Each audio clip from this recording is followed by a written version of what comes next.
Devant la tribune d'honneur du stade de la mission catholique Saint-Joseph d'Auvin, dans la Mofouya-Kono, la photo de Alphonse Efa témoigne encore de son charisme.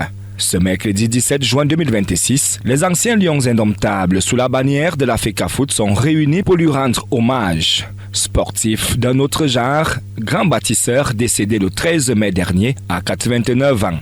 Une initiative de Aristide Manda, élite et fils du coin. Lorsque vous perdez un baobab, il est bon que vous réunissiez, que vous imaginiez par votre intelligence les astuces par lesquelles précisément vous pouvez le glorifier, l'honorer. Fervent croyant, fonctionnaire, sportif et à l'aide de haut vol, le patriarche Alphonse Efa aura été pour notre contrée, pour notre région, notre pays et même au-delà, au seuil de l'Afrique, un être de valeur.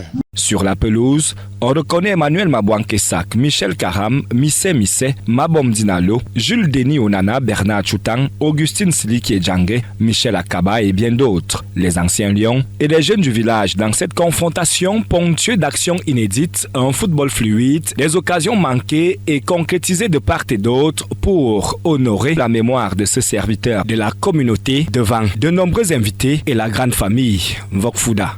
C'est une figure qui a marqué le sport camerounais. On a toujours évolué autour de lui. Il a été médecin, il a fait grandir de jeunes joueurs. Et venir ici à Auvin pour lui et pour d'autres figures emblématiques du football, particulièrement cette occasion, je suis heureux d'être ici, de rendre hommage à une grande figure du sport camerounais. Quand Onana, qui a joué dans les Lions en 1982, est parti de Bafia, nous tous on s'est dit on peut partir de Bafia. Grâce aux personnes comme M. Efa, nous pouvons aussi rêver.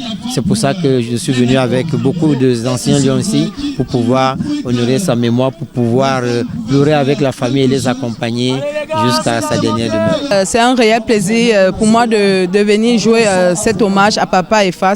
Il est bien vrai que je n'ai pas connu Papa Efa, je n'ai que vu aussi sur mon petit écran, mais cela ne m'a pas empêché de venir rendre un vibrant hommage sur place. Né en novembre 1937 à Yaoundé, le fils de Mbankomo sera conduit à sa dernière demeure le samedi 20 juin 2026. Ex-joueur de football, entraîneur de basketball, initiateur du mini-basket au Cameroun, fonctionnaire de haut vol.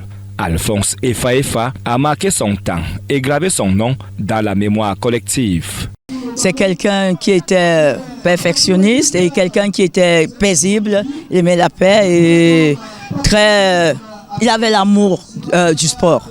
Il a tout fait pour le sport au Cameroun. Un homme spécial qui aimait surtout beaucoup le sport et qui était un peu pour moi une motivation tout de devenir footballeur, de devenir professionnel. Quand je venais ici au Cameroun, il me motivait, il allait dire je serai le prochain Eto'o, ou quand on était en appel, il me motivait toujours de devenir pro et de continuer. Des bureaux pour les stades, il a tracé le chemin. Fervent soutien des championnats de vacances de la localité, cette cérémonie hommage est prémonitoire de la Super Coupe Andronana qui démarre le 5 juillet 2026 sur cette même pelouse en présence des autorités sportives et administratives. Dès 1937 à 2026, le flambeau de l'engagement ne s'éteint pas. Alphonse Efa continue de vivre dans les mémoires.